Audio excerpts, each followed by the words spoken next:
예, 우수양벌 만들기 5부. 앞에서 이야기했던 이제 우수양벌을 만들고 이렇게 쭉 했으면 이제 그 신앙이 산란이 들어가잖아요. 그죠? 그러면 이제 분봉이 성공했어요. 그러면 이제 강군 육성하는 거로 이제 들어가야 되잖아.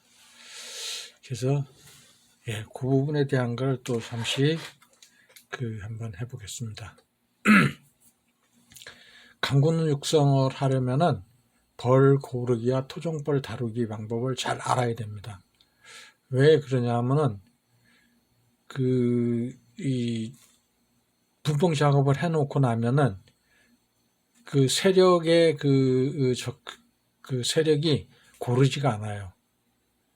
그래서 어떤 건 세력이 좀 더 강한 것도 있고 좀 약한 것도 있고 그러니까 산란이 좀 빠르거나 그 상태가 좀 좋으면은 그 세력이 좀 강하고 어떤 거는 좀 산란이 늦어서 좀 세력이 약해지는 경우도 있고 그런데 일단은 그걸 고르게 해주는 게 좋아요. 왜 그러냐면은 산란이 늦어진 경우에는 어쩔 수 없이 그 세력이 약하잖아, 그죠? 그럼 보태주기를 하거나 이렇게 합봉 그런 걸 이제 잘 해주면은 그 세력이 전부 다 동당하게 다 강해져요. 그 세력이 부족해서 세력이 약한 것도 있거든요. 자꾸 도태되는 경우도 있어요. 그걸 이제 고르게 해줌으로 인해서 다 강하게 그렇게 키울 수 있는 거예요. 그래서 이 강군을 육성하려면은 벌 고르기 이런 거 합봉 이런 거를 잘해야 돼요. 근데 토종벌 다루기가 양봉이나 이런 거보다는 좀 까탈스러워요. 그래서 그 부분을 잠시 좀 해보고자 합니다. 그래서 보통 항상 합봉이 문제죠. 합봉. 근데 토종벌은 거칠게 다루면 안 돼요. 아주 조심스럽게 조용조용히 다뤄야 돼요. 그 자극을 절대 주면 안 돼요. 예, 그래서 벌 고르기는 그 벌을 깨우고 나면서 이제 그 벌이 좀 산란이 저기 하고 이제 유봉들이 태어나고 그러면은 봄에서부터 편차가 생겨 또 고르지를 않아요. 그러니까 그걸 이제 해줘야 되고 고르게 해줘야 되고 월동 전에도 이걸 저기를 해줘야 되고 연중해줘야 되는 거예요. 그러니까 연중 계속 이렇게 고르기를 해주는 게 유리해요. 그리고 이제 세력이 불어날 때 특히 주의해야 돼요. 그래서 분봉 후에 할 때 해주는 게 세력을 빨리 키울 수 있는 방법 중에 하나예요. 그러니까 항상 보태주기를 하든가 이렇게 고르기를 하든가 이렇게 해가지고 하면은 아주 세력을 빨리 키울 수 있어요. 그래서 토종벌은 아주 조심스럽게 다뤄야 돼요. 거칠게 이렇게 통을 살짝이라도 퉁 치면 안 돼요. 벌이 자극을 받아서 한쪽으로 몰리고 이런 현상이 벌어져요. 그러니까 아주 살살 다루게 되면은 아주 벌이 어디로 뭉치거나 이러지 않고 가만히 있어요. 그러니까 그런 거 항상 유의해서 하시고 합봉할 때도 별 방법을 다 사용하시던데 저는 그냥 살며시 빼다 살며시 갖다 붙여요. 그냥 단 왕이 있는 건 왕이 있는 데다 갖다 붙이면 안 돼. 싸워요. 그러니까 왕이 있나 없나만 확인하고서 갖다 그냥 이 붙여줘요. 근데 이제 간혹 좀 벌이 좀 거친 놈 같다 그러면 스프레이로 물을 살짝 뿌려줘요. 그건 물을 뿌려주는 이유는 페로몬, 여왕벌 페로몬을 좀 제거하기 위해서 양들 벌들은 페로몬에 의해서 통제가 다 되고 있거든요. 그러니까 그걸 좀 없애기 위해서 물을 살짝 뿌리고 이렇게 해줘요. 예, 그렇게 해주고 있습니다.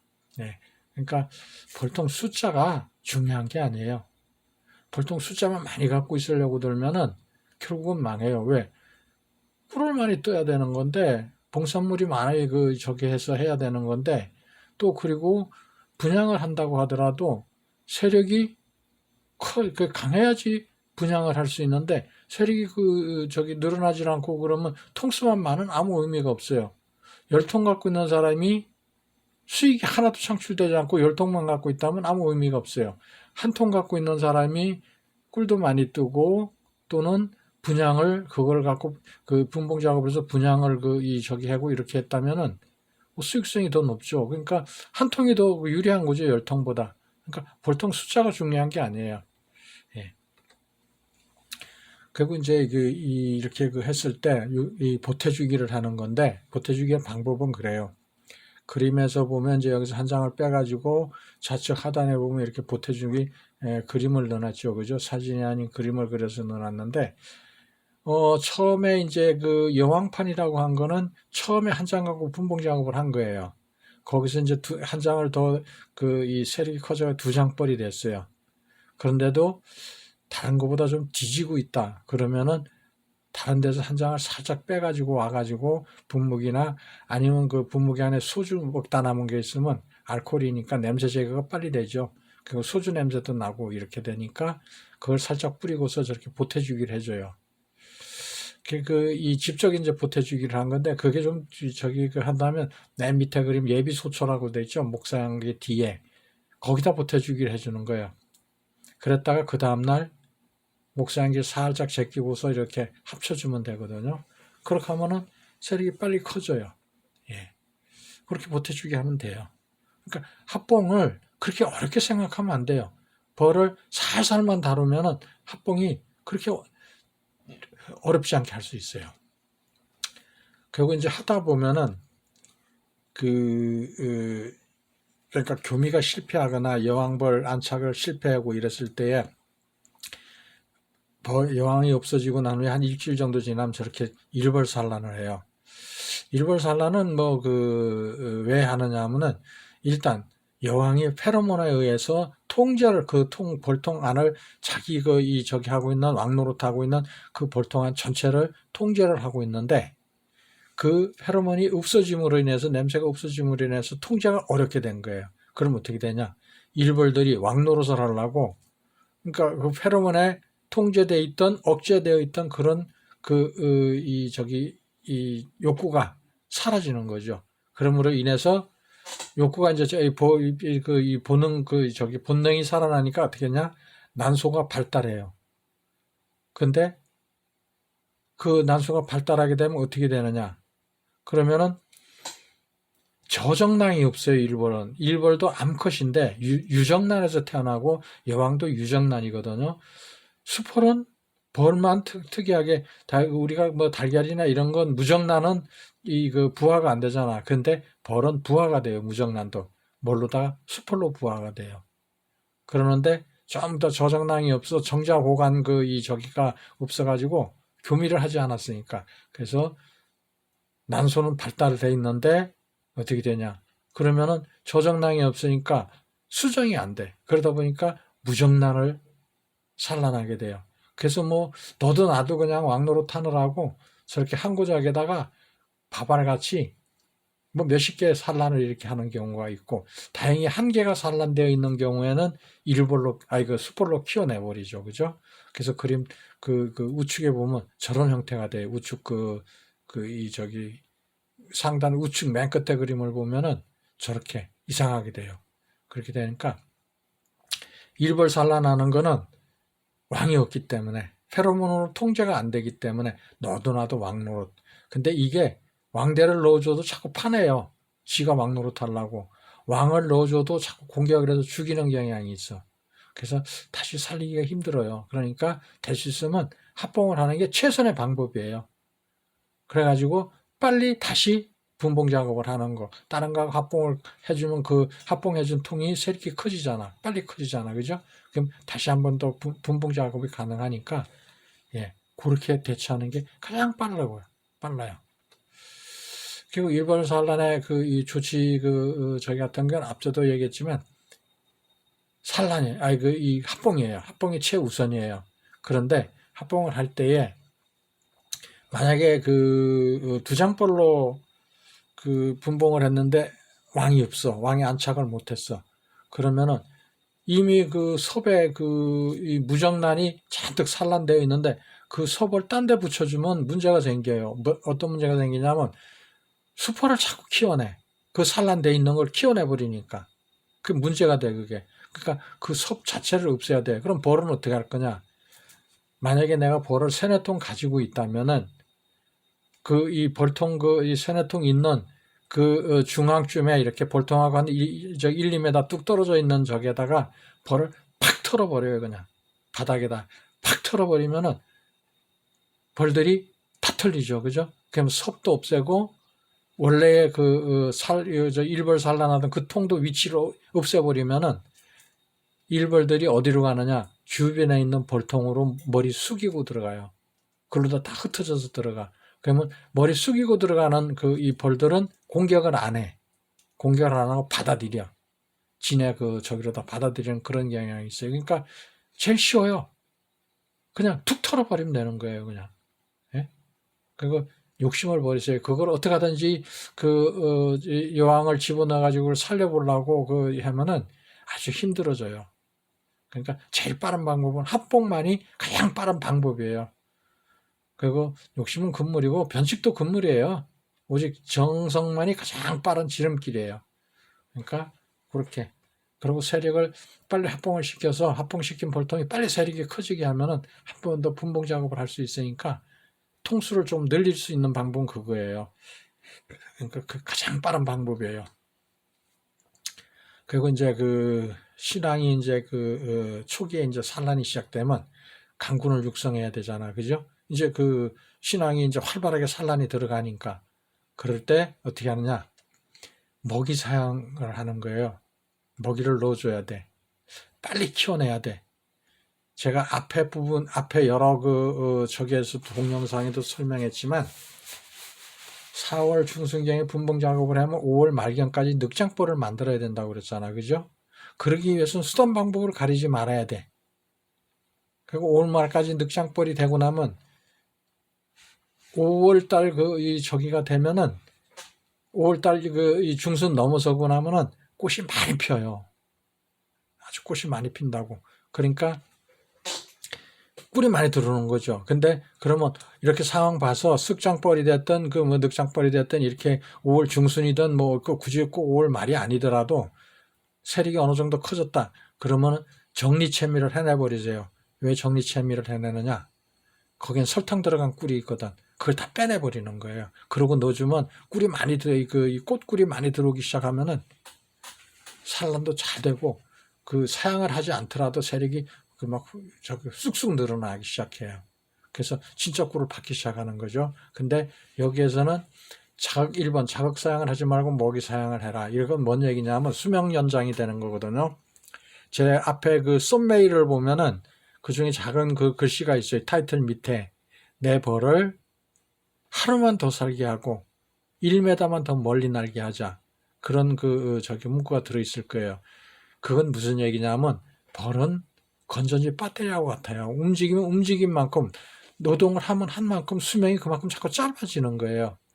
그렇기 때문에 자극사양을 할 때에는 물과 설탕의 비율을 어떻게 하느냐 하면 물 2.5 대 1, 물이 2.5, 설탕이 한 포, 15kg 한 포 이렇게 되거든요. 그런데 그렇게 되면 물 양이 많아. 그래서 일벌들이 그걸 빨아다가 소방에 갖다 채우고 나서 수분을 증발시켜야 돼. 그럼 날개짓을 많이 해야 돼. 그러니까 일을 많이 해야 돼. 근데 먹이 사양이라는 건 뭐냐면 1대1이에요. 물 한 말에 설탕 15kg 한 포. 그러면은 수분을 증발시킬 양이 물이 작잖아. 그죠? 그러니까 빨리 작업을 끝낼 수 있어. 일을 덜 시키는 거죠. 그럼으로 인해서 내 벌이 하루라도 더 살게 해주는 거죠. 다른 사람들 벌보다.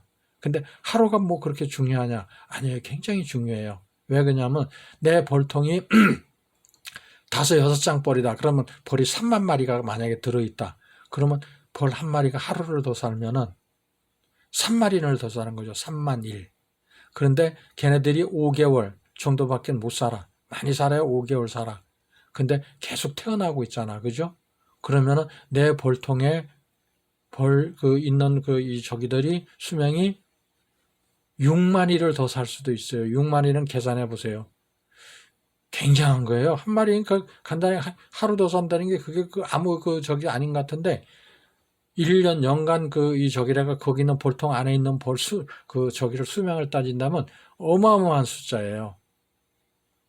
강군 육성의 한 방법인 거죠. 그죠? 일을 덜 시키는 거. 그리고 절대로 볼통 주변에 설탕물을 흘리지 말 것. 달달한 물을 흘리지 말 것. 어떤 경우에도 꿀일지라도 흘리지 말 것. 왜? 도봉을 당할 염려가 있어요. 그리고 흘린 물은 즉각 씻어줘야 돼. 그리고 이 분봉 4월달 이 저기에는 꽃이 그렇게 많이 피지가 않아. 화분이 많이 들어오지 않는다는 얘기거든요. 그러면 새끼는 유충들은 화분을 먹어야 되는데 화분이 부족해. 그러니까 화분떡을 넣어주는 거예요. 그렇게 해서 일벌들 일 양을 줄여주고, 그리고 산란을 많이, 새끼를 많이 이렇게 잘 키울 수 있는 여건을 조성해 주는 거죠. 튼튼하게 키울 수 있는. 그게 강군 육성의 방법 비결이에요. 다른 거 없어요. 예. 그래서 밑에 보면은 표를 보면은 예. 여왕벌은 15, 6일 출방하고, 예, 일벌은 21일 만에 하고, 수벌은 24일. 이게 뭐 딱 24일이라는 게 아니라 기온에 따라서 차이가 있어요. 21일에서 22일이 될 수도 있고 그래요. 그리고 수명은 뭐 여왕벌은 3년에서 한 5년 정도.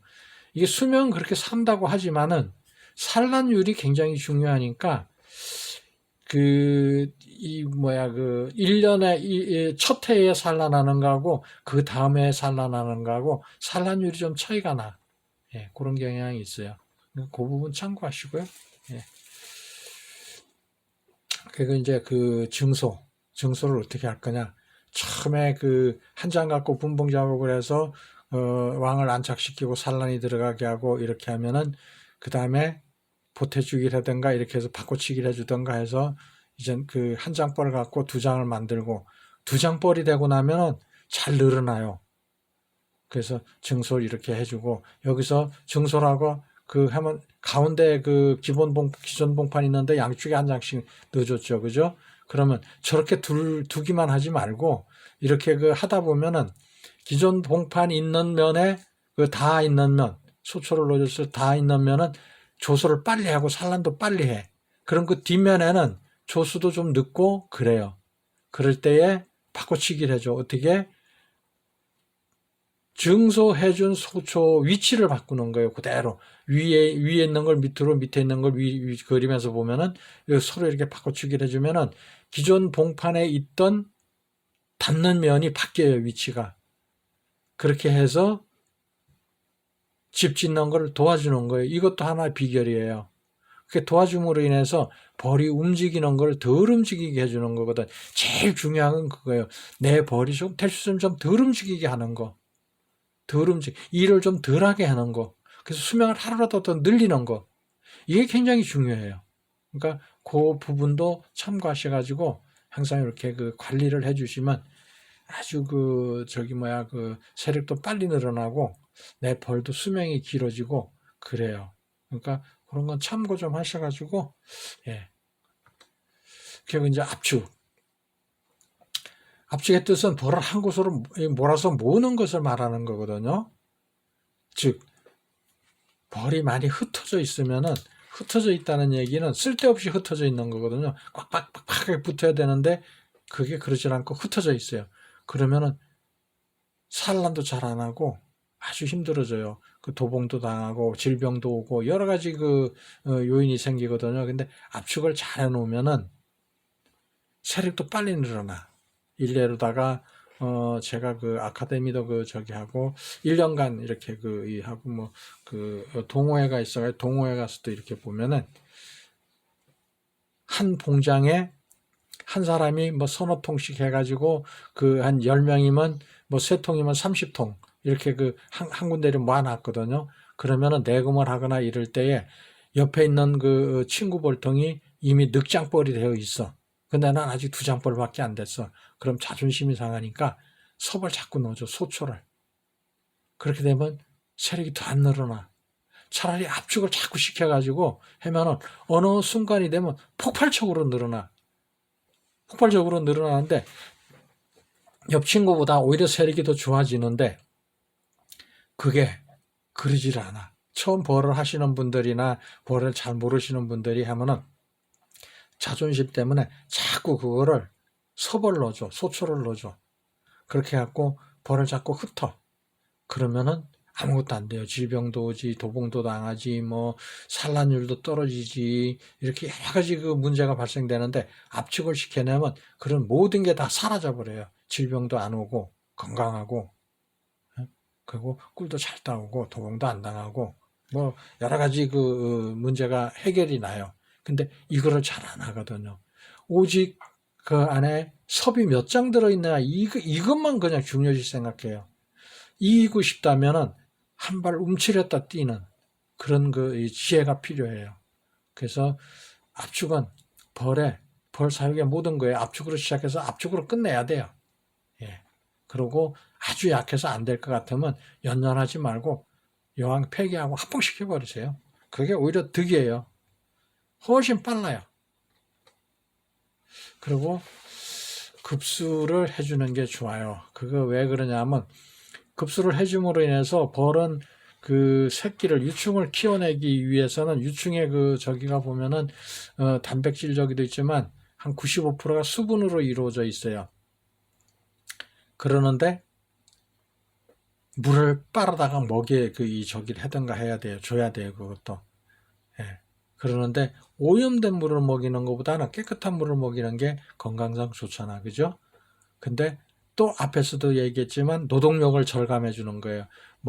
앞에 먼데 나가가지고 논이나 개울가에 가서 빨아와야 되는데 그러면 거리도 멀고 많이 움직여야 되잖아. 그리고 농약이나 이런 거 저기 많이 오염된 이 물이잖아. 그죠? 근데 내가 직접 벌통 저기를 급수기를 꽂아서 주면은 그냥 벌통 안에서 빨아다가 먹이니까 노동력이 절감되고 그리고 깨끗한 물을 먹일 수 있잖아. 그죠?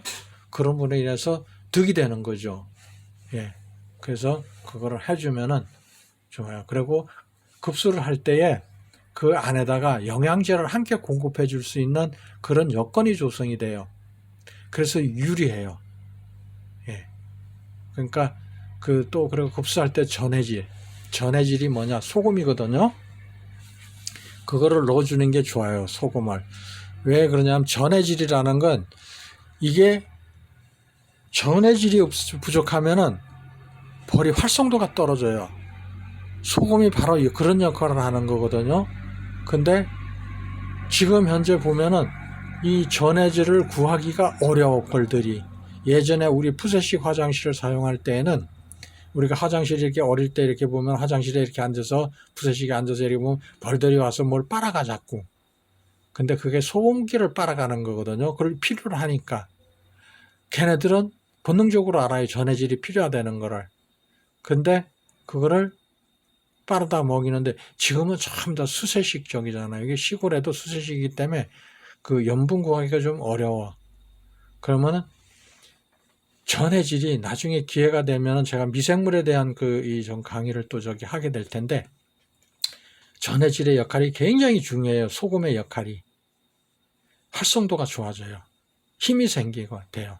그리고 힘이라는 건 뭐냐면 근육의 저기를 강하게 만들어주는 그런 저기가 있어요. 나무에도 우리 지구상에 존재하는 동식물 모두가 전해질이 없으면 안 돼요. 왜? 바다로부터 진화되어 온 게 지구상의 모든 동식물이니까.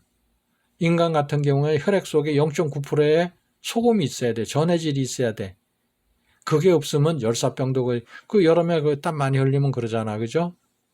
열사병 걸려서 사람이 쓰러지잖아. 힘이 없어서 쓰러지는 거야. 바로 그런 역할을 해요. 전해질이라는 게 굉장히 중요해요. 그러니까 급수할 때에 영양제도 같이 넣어줄 수 있어요. 비타민 같은 거 이런 거. 그러면 이제 그 새끼를 갖다 먹이고 벌들도 그걸 빨아먹고 그러죠. 그죠? 예. 그러니까 급수를 해주는 게 좋아요. 계속 해주는 게 좋으니까 그런 거.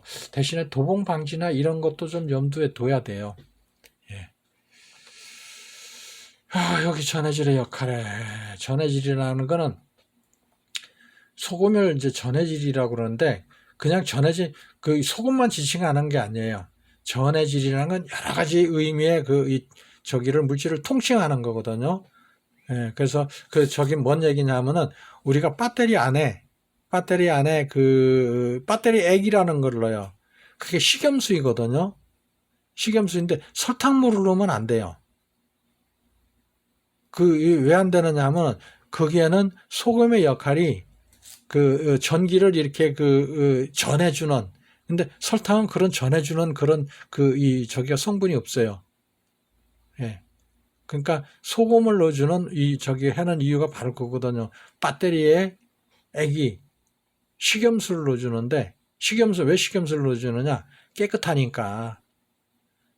물이 좀 그 문제가 있는 물에다가 그거를 소금을 타서 어느 정도 그 이 저기를 농도에 맞춰서 넣어주면은 배터리에 문제가 생겨. 왜 문제가 생기냐? 오염된 물이니까. 그리고 소금의 농도를 맞출 수가 없어. 근데 식염수는 맞춰져 있어요. 우리가 그 닌겔을 만든다 그러죠? 닌겔은 사실 그게 전해질이에요. 식염수예요. 거기에 겨우 저기 닌겔 한 병에 포도 한 두세 알 정도의 포도당이 들어있어. 포도당은 약하게 들어있어요. 예. 그리고 소금물이에요. 찝찝해요. 그거 먹어보면. 그러니까 그게 항산성이 그 저기를 성질을 가지고 있고, 그러니까 이 모든 생물 시스템의 외적, 내적인 여러 가지 변화 속에 있는데 그 형태적, 생태적, 생리적 상태를 안정된 범위로 유지하게 해주는 성질을 가지고 있어요. 안정적으로 유지하게 해주는 그런 성질을 가지고 있어요. 그래서 체온 조절 기능에 관여하고 혈당 조절 기능에 저기하고 그렇기 때문에 그게 항상 필요해요. 벌한테도 그게 절대로 필요해요. 일례로다가 사막 지방에 이 사는 저기를 보면은 소나 몽골이나 이런 데 가면 소금을 별도로 먹이죠. 소한테. 소나 양, 염소 이런 데한테 그걸 먹이는 이유가 바로 이것 때문에 그래요.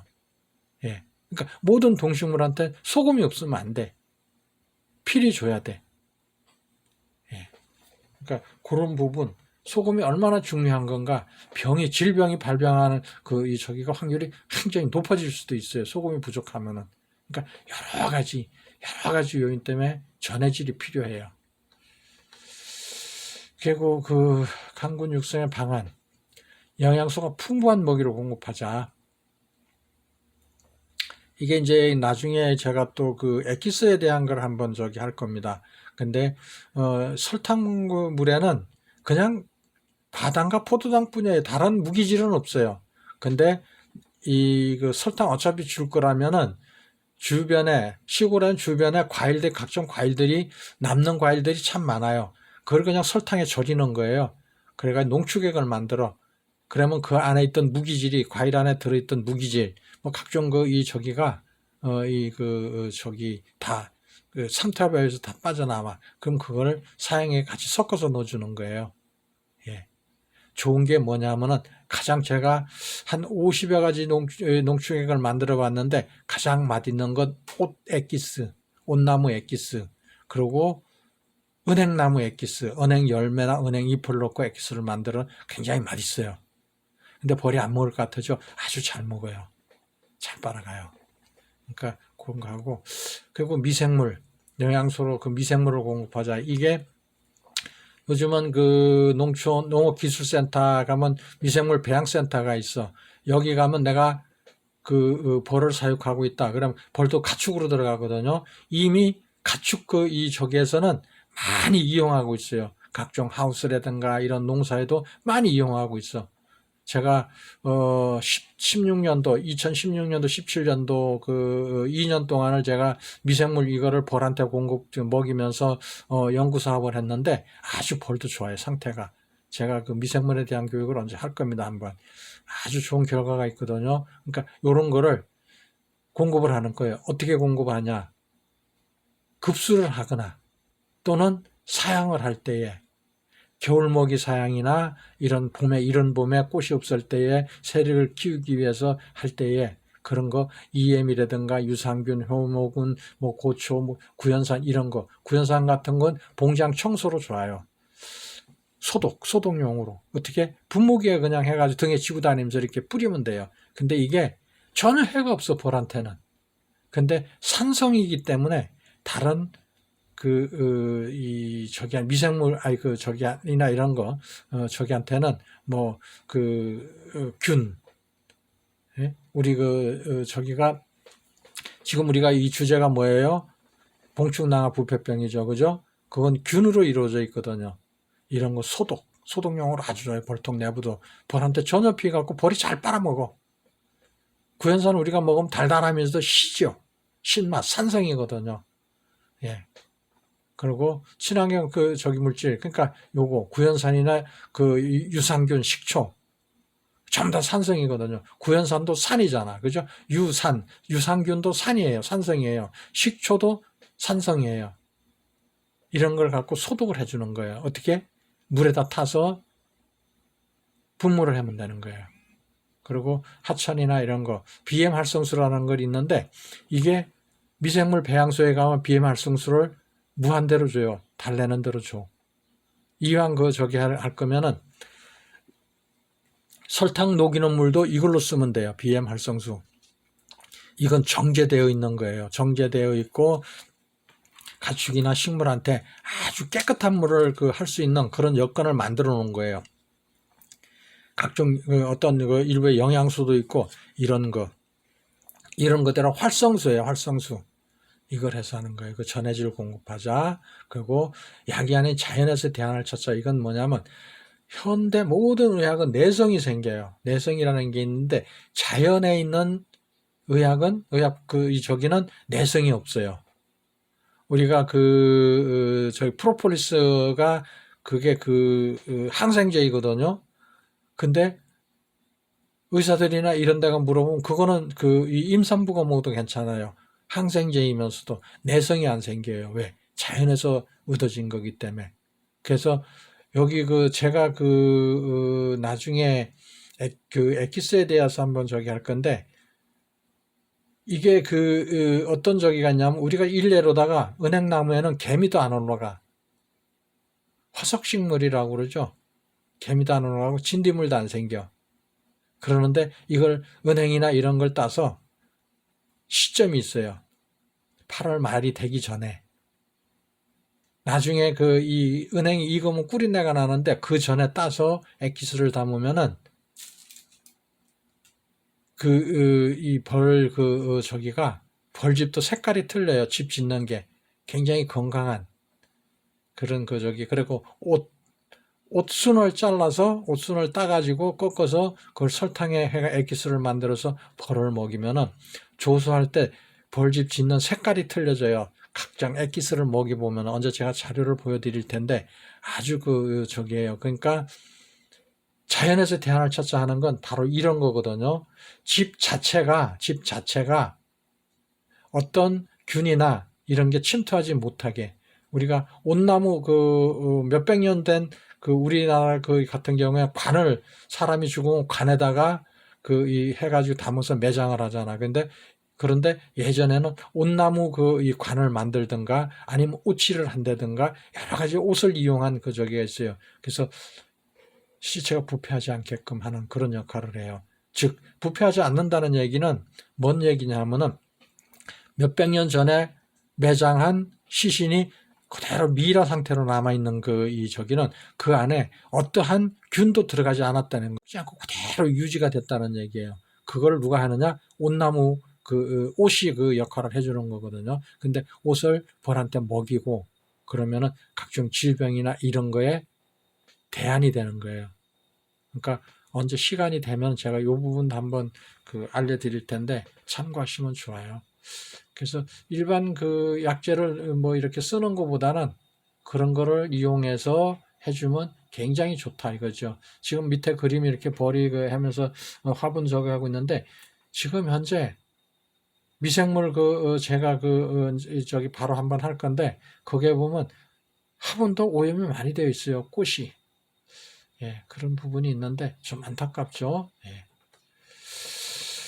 그리고 이제 그냥 간단하게만 제가 언급을 하는 건데 강군 육성시 꿀벌 미생물과의 관계 이게 이제 농진청에서 자료를 내놨더라고요. 연구한 그런 저긴데 농지청에서 이걸 이제 그 원학연 연구사 이분이 그 저기를 해서 발표를 했는데 보니까 그 토종벌하고 서양종벌하고 그 이 벌 그 내부 거기에 유산균이라든가 프로테오 박테리아라든가 이런 걸 어느 정도를 가지고 있나 그게 거기에 저기 들어 있나 이거를 이제 저기 했더라고요.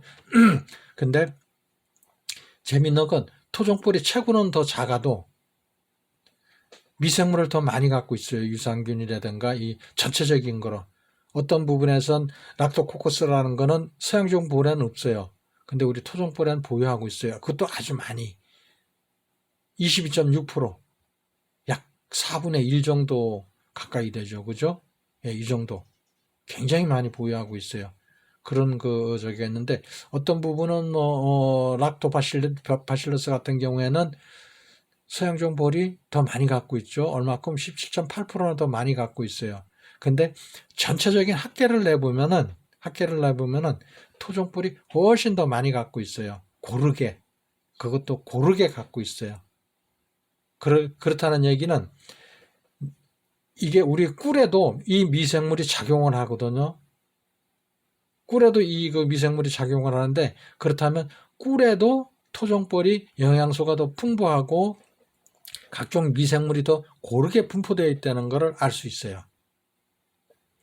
그래서 토종꿀이 왜 좋은가 하는 것을 여기서도 알 수 있는 거예요. 그러니까 벌하고 미생물하고의 관계는 뗄래야 뗄 수 없는 관계가 있어요.